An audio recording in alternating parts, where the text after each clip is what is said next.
Eh bien salut à toutes et à tous, c'est Zeus, et aujourd'hui on se retrouve pour mon top 3 de cette année 2024. Alors déjà, bonne année à vous tous, j'espère que votre année 2025 se passera bien. Pour ma part, j'espère qu'elle se passera mieux que mon année 2024. Et avant que cette vidéo commence, je souhaiterais juste faire un petit point sur mes choix pour les jeux de cette année. En effet, j'ai eu une année assez compliquée, j'ai pas pu jouer à vraiment beaucoup de jeux.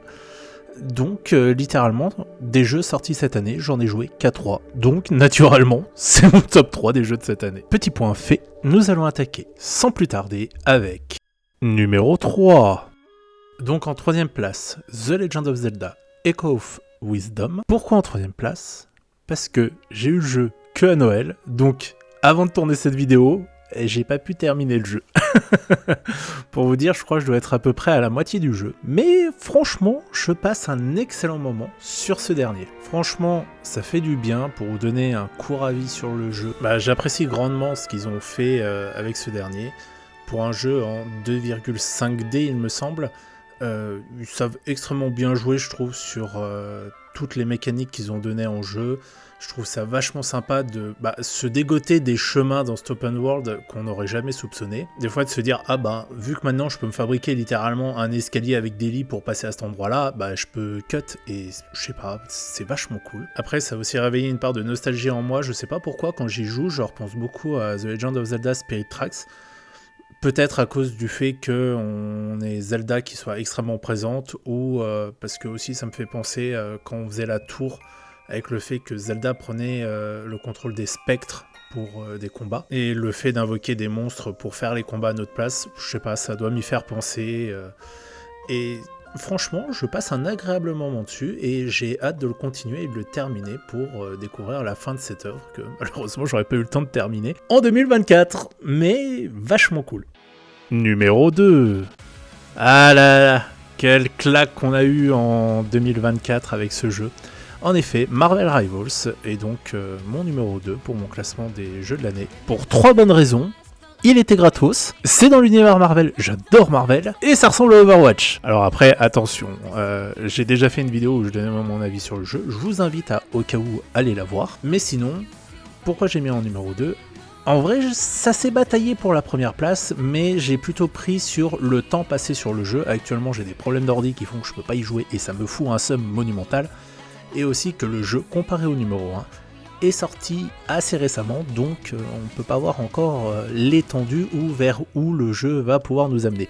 Mais franchement, je suis très optimiste pour l'avenir de Marvel Rivals. Je passe un excellent moment sur ce jeu, j'en demande encore et encore, j'ai totalement envie d'y jouer. Franchement, je passe de Overwatch à ça, mais sans problème. Je m'éclate sur ce jeu, je veux continuer.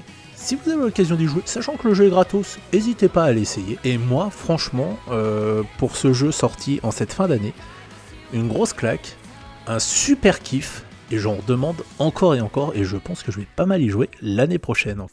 Numéro 1.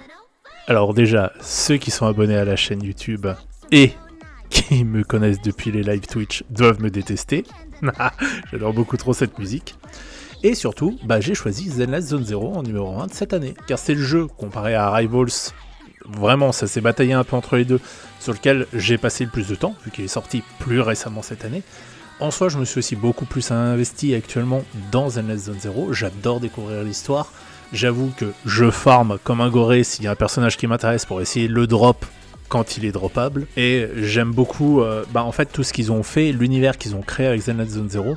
C'est pas une copie forcément de leur autre jeu, ils nous proposent quelque chose de différent, et moi franchement un gros kiff. Et par contre je resterai team manette pour jouer à ce jeu, c'est encore plus fun. Bon, bas les couilles de ceux qui ont un avis en mode oui mais c'est très bien jouable au clavier souris, manette. Voilà, je ne changerai pas d'avis. Et pareil, j'avais fait une vidéo où j'avais donné mon avis sur Zenless Zone Zero, donc je vous invite au cas où à aller la voir. Mais en tout cas, ça restera mon jeu de cette année. J'y ai joué en continu tout au long de l'année. Je continuerai à y jouer parce que j'apprécie, comme j'ai dit, l'univers.